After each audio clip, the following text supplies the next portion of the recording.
Well, hey all, and welcome back. So today, I want to talk about Diac and Optimus Prime. It's a new Voyager figure that's come out, and it's an Optimus Prime triple changer, which I'm not entirely sure, but I think this might be the first Optimus that's been a triple changer. So this figure, I want to talk about because there's some interesting things going on here.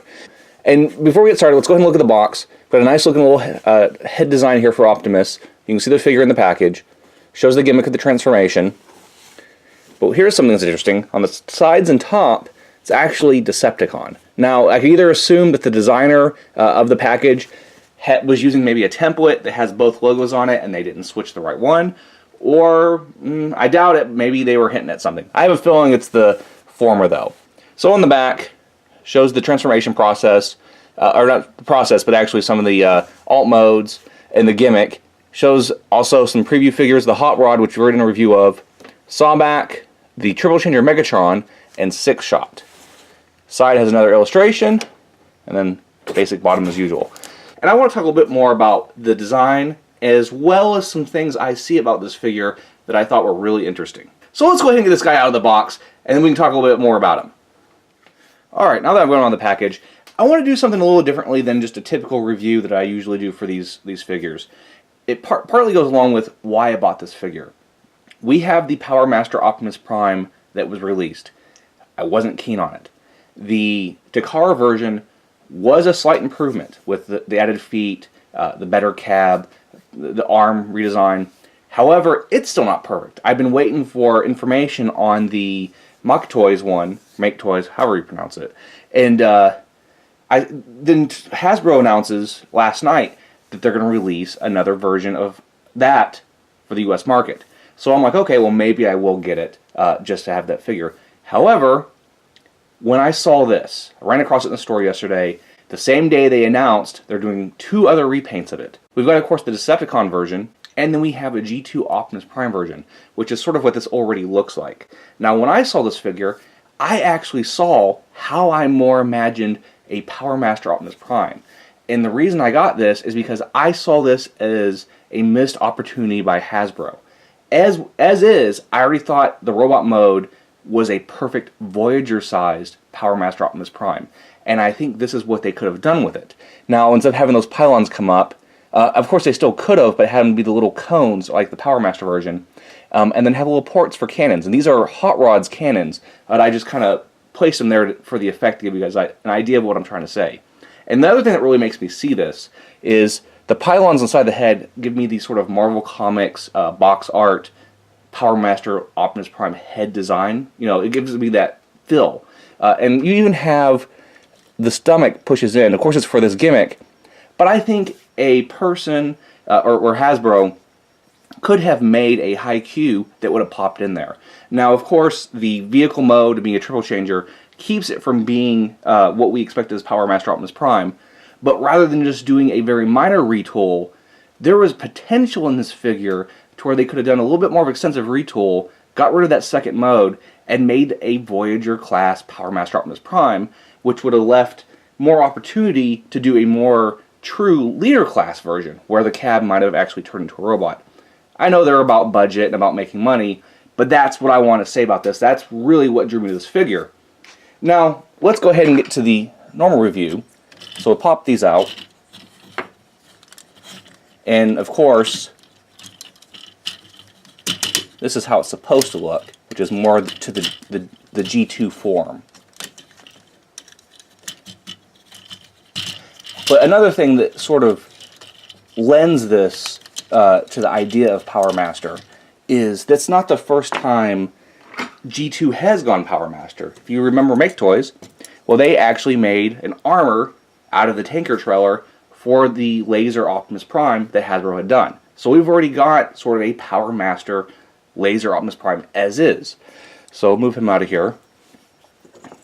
Now it came with two accessories. Now, of course, a card like the other one. It does have a nice illustration. I do like that. He's got a translucent sword, which, other than the peg that sticks off for putting on robot mode, it's a pretty nice sword. And then he has a blaster. And I do like this blaster. So this blaster actually is reminiscent of part of the cannons that could have been used on the shoulders. And say if you had two of these, you could probably cut it and do a little bit of modification to make it work.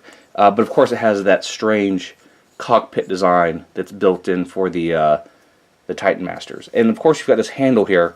I just don't care for how the setup is. I mean, it's good for a turret, but I don't see it being as good for a weapon. And it just goes in the hand. Seems like the pegs are pretty good on this one as far as holding stuff, though the sword is a little loose. But yeah, that is how he's supposed to look versus how I was sort of imagining things. And I'm actually probably going to treat him, as I said, as Power Master Optimus Prime. Now, as far as his look goes, doesn't really have any foot articulation. I mean, of course these move for transformation, but they're slanted to the side so he can have his outward leg pose. But he does have knee articulation, hip, thigh swivel, no waist, shoulders are on a hinge like that, and then move outward. Then on the elbow, no hand articulation, and the head has this entire unit inside for that. And these pylons on the side can go down.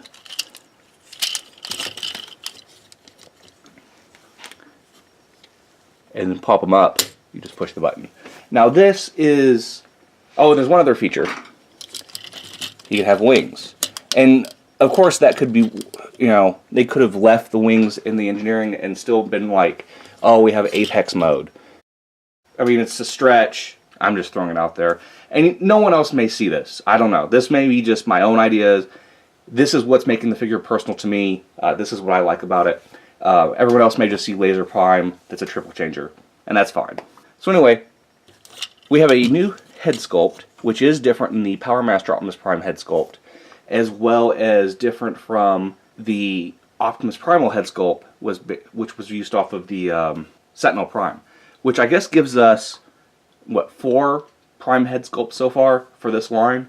And with having 3 or 4 different Prime heads, kind of interesting how they might try to make this work with the Mythos, because you would assume that the head is the controller, thus Optimus Prime. However, the body's Optimus Prime and the head is another entity. So that's sort of a little convoluted thing that might not even be explainable in their stories. But they don't put a big enough description on the back of the box where it's that big of a deal. And I don't think any of us really care because they're cool.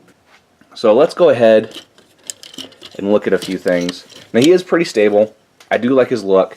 I think the chest is very interesting. It sort of has this, I don't know, Star Convoy feel to it. The wings are neat. The back isn't overly busy considering how much of a other forms he has. I think the legs really are cohesive and form in very well. The back, I think the only thing that really stands out is this, and it's really not even that bad. You could pretend it's a thruster or something for his flight mode. But the gun is probably my least favorite thing about this. And of course, these do feel a little too tacked on. They're not meshed as well, and it could be because of the varying width between this and the rest of the shoulder.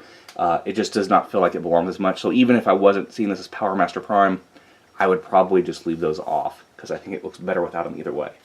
So let's go ahead and get this guy transformed. And now we have plane mode.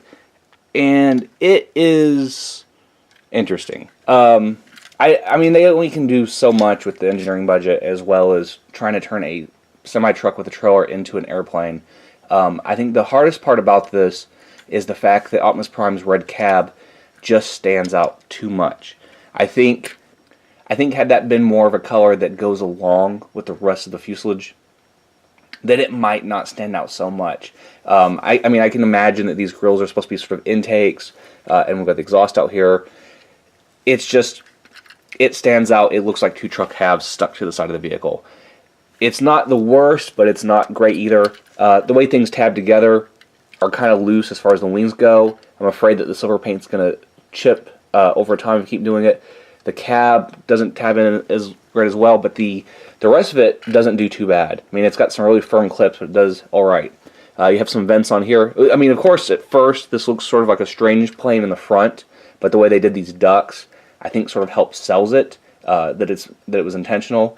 The other feature it has, so we've got a cockpit back here, which I know doesn't make sense to have a cockpit up here, but for the Titan Master, set him down, which we have the prime head, you can see better here.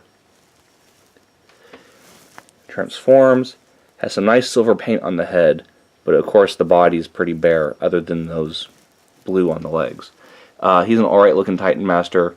Kind of has a Microman feel to him. But anyway, he just sits back here in this robot cockpit, I guess. People sit at the front.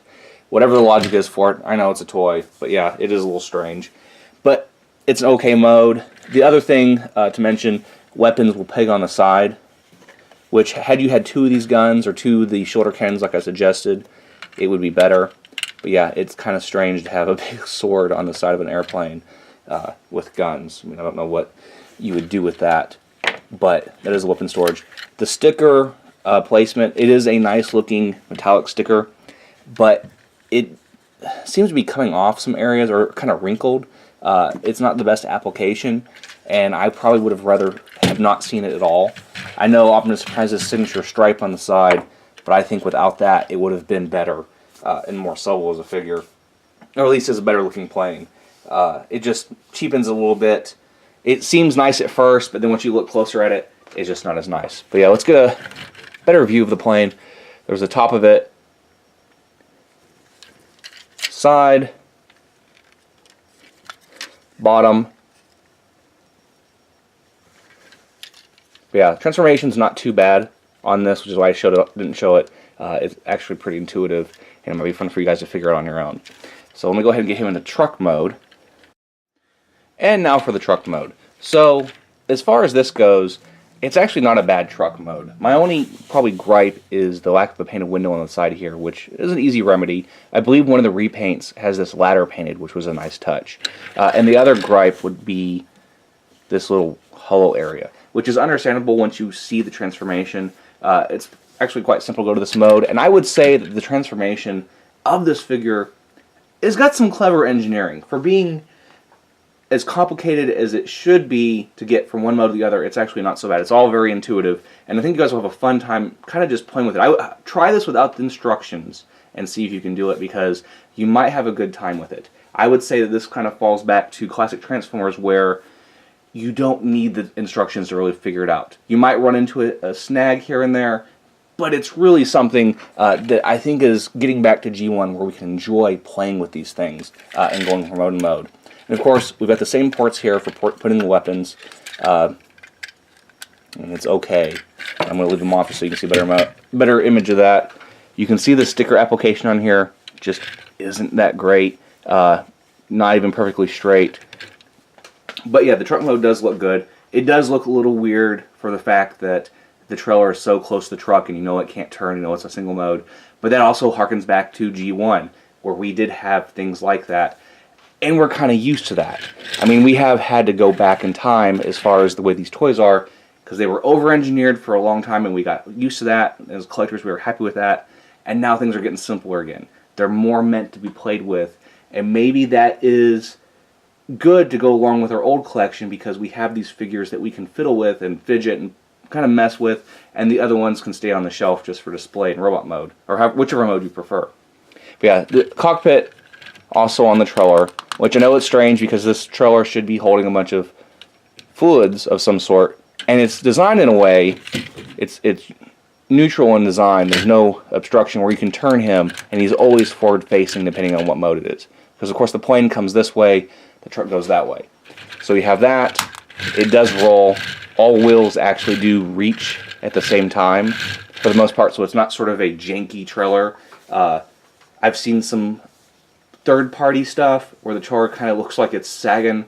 So this does work, but I do think those little extra details of the windows and the smokestacks and that would make it look better.